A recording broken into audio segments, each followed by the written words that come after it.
Salam jumpa, salam sehat sukacita bisa melayani saudara. Kemarin saya tidak membuat video pribadi, tetapi kemarin saya mengupload video khotbah hari Minggu tanggal 10 Desember 2023. Dan saya bisa mengambil kesimpulan bahwa topik khotbah kemarin adalah Tuhan bertabernakel, saudara. Ya.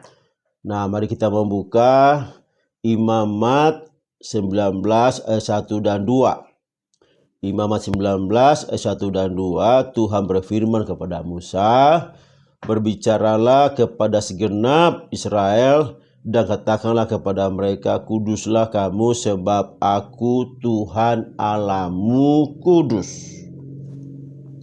Kuduslah kamu, katakanlah kepada umat Israel, kuduslah mereka, kuduslah kamu, sebab Tuhan itu kudus.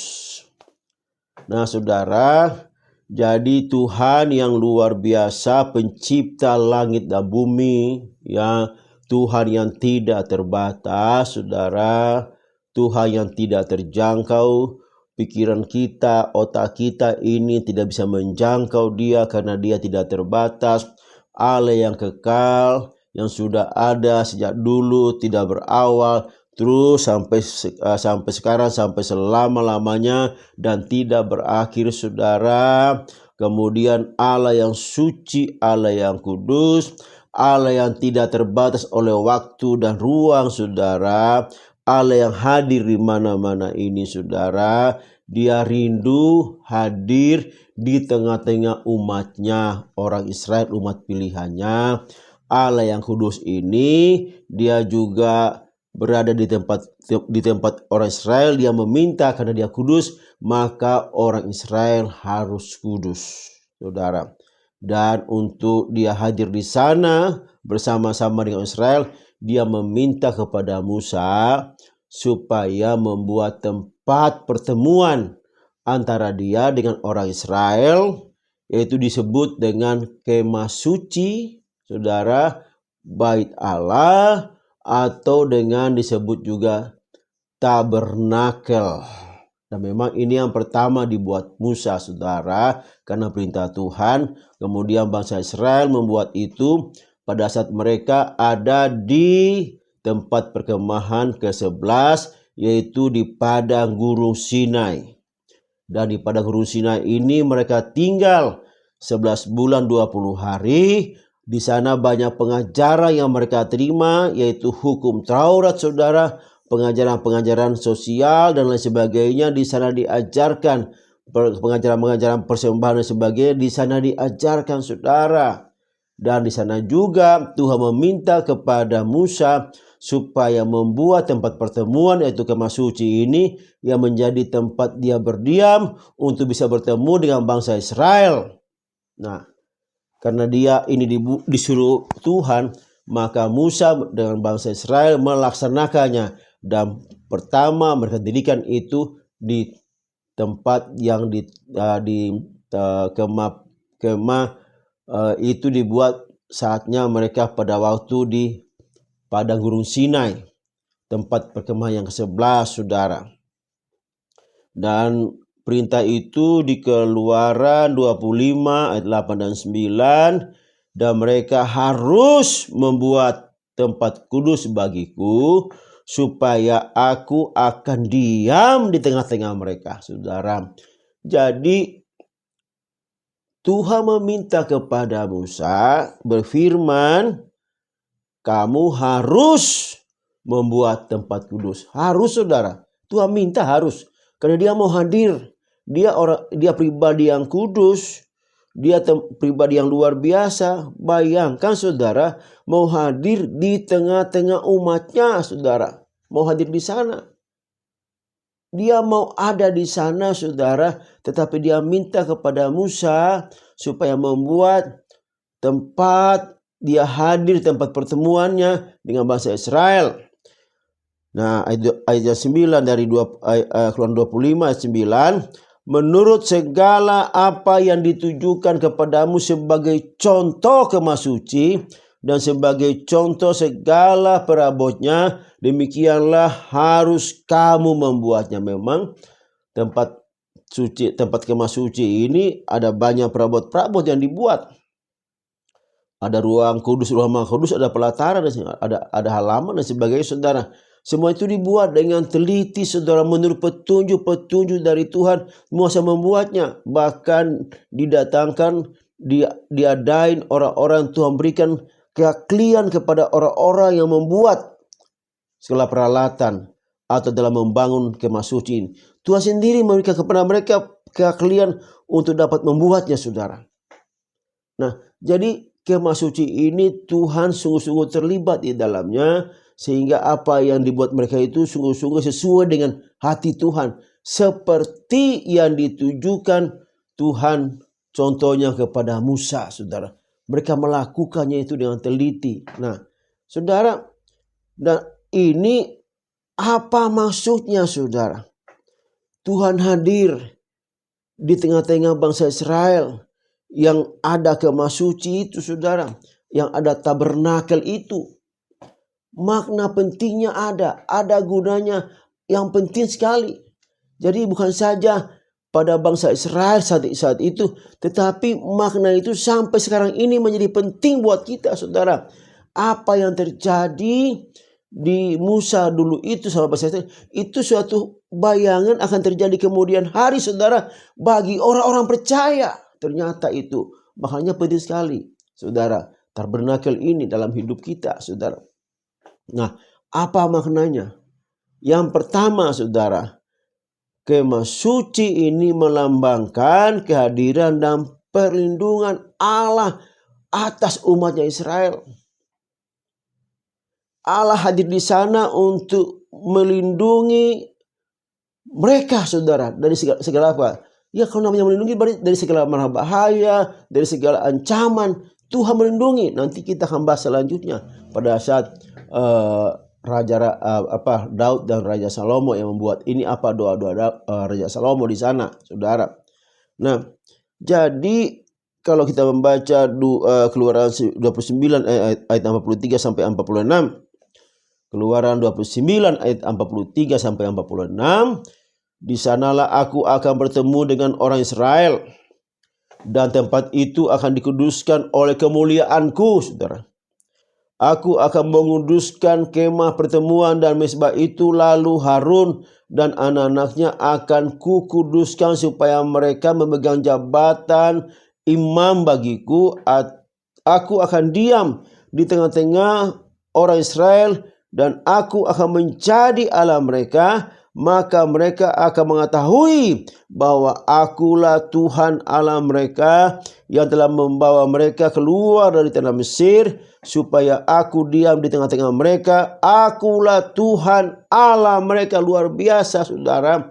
Allah sendiri mau mengakui bangsa Israel itu sebagai umatnya, sebagai orang pilihannya, dan dia mau hadir di sana supaya mereka mengetahui bahwa akulah Tuhan Allah yang membawa mereka dari Mesir dan sedang menuju ke tanah perjanjian, bahwa akulah Allah mereka yang sudah membuat tula-tula bagi Mesir, menghukum Mesir, tetapi kamu tidak dihukum. Itu tidak menimpa kamu, tetapi Mesir ditimpa 10 tula, saudara, supaya engkau tahu bahwa tidak ada Allah seperti Allah Abraham, Ishak dan Yakub. Hanya akulah Tuhan Allahmu. Supaya kamu tahu, saudara, itu kata Tuhan. Luar biasa. Tuhan mau rindu, saudara, hadir di tengah-tengah umatnya, supaya umat-umatnya itu mengenal dia, mengalami dia, melihat dia, mendengar tentang dia, saudara. Haleluya. Luar biasa. Allah yang luar biasa mau hadir di tengah-tengah umatnya. Allah yang suci, kudus, saudara, yang tidak kita bisa bayangkan, saudara, tetapi dia mau hadir di tengah-tengah umatnya. Haleluya. Terpujilah Tuhan Yesus Kristus. Kemudian makna yang kedua adalah mewakili penebusan Allah bagi umatnya. Di sana ada korban-korban penebusan, ada korban-korban perdamaian dilakukan pada kemah suci ini, saudara, di dalamnya. Karena apa? Setiap hari dilakukan korban-korban penghapus dosa di atas mezbah perunggu itu, saudara. Setiap hari, saudara. Jadi korban-korban penghapus dosa dipersembahkan di sana. Dan kemudian, saudara, ada pendamaian buat mereka. Yaitu saat imam besar memasuki tempat Maha Kudus untuk memercikan darah binatang di atas tutup tabut perjanjian untuk mendamaikan dosa-dosa umatnya, saudara. Haleluya. Tuhan mau mendamaikan umat pilihannya oleh karena dosa. Dia menjadi seteru oleh karena dosa yang mereka perbuat. Tetapi Tuhan siapkan fasilitas supaya mereka diperdamaikan, saudara, dengan Allah pencipta. Supaya mereka tidak jadi musuh Allah sendiri, tapi mereka diperdamaikan. Di sana ada cara-cara yang sudah dilakukan bangsa Israel, saudara. Mereka memercikan darah di atas tutup perjamuan itu supaya dosa-dosa mereka dihapus dan mereka mendapat pendamaian dengan Tuhan. Haleluya. Jadi itulah makna kedua, mewakili penebusan Allah bagi umat Israel. Makna yang ketiga, saudara, kalau tadi korban-korban itu Bapak Ibu boleh membacanya dari Imamat 16. Itu secara itu lengkap di sana dijelaskan, saudara. Imamat 16. Kemudian makna yang ketiga, saudara, adalah bahwa tempat yang suci ini hanya satu, tidak ada dua, saudara. Tidak ada di tempat lain, hanya dibuat oleh Musa atas perintah Tuhan. Kalau ada tempat suci di tempat lain, itu bukan perintah Tuhan, itu buatan manusia atas perintah manusia.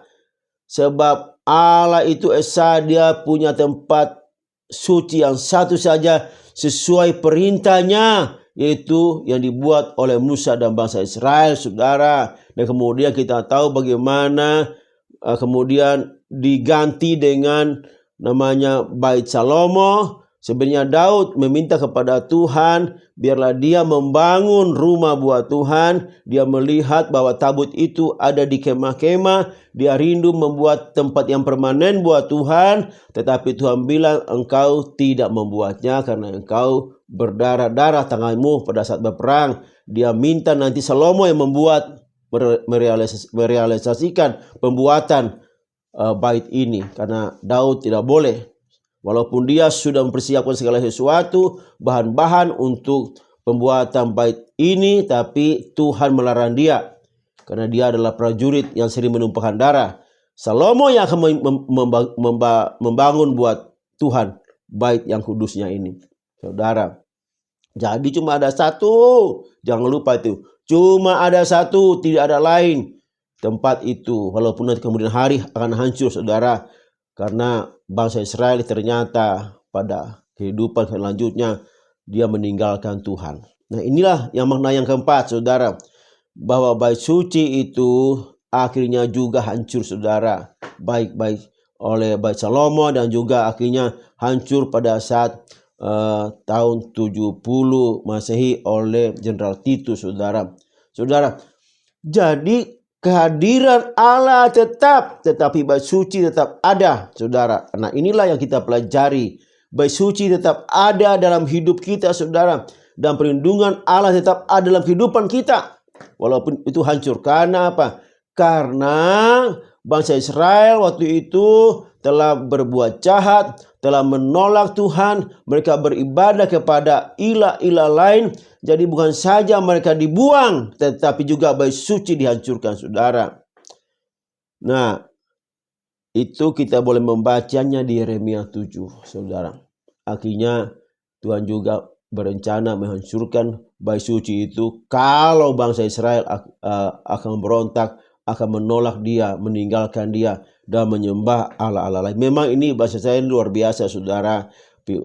Ya, cuman ada dua hal yang dosa yang besar yang pernah kita bahas dahulu, saudara. Dosa besar itu adalah perzinahan rohani dan perzinahan jasmani. Selalu mereka meninggalkan Tuhan dan menyembah kepada Baal-Baal. Selalu mereka meninggalkan Tuhan, menyembah ilah-ilah lain buatannya mereka.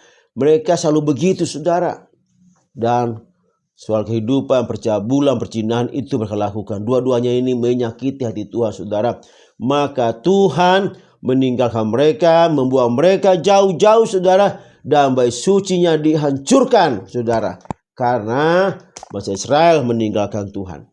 Nah, tetapi penting, saudara, walaupun bait sucinya dihancurkan, ya, sampai kemudian juga pada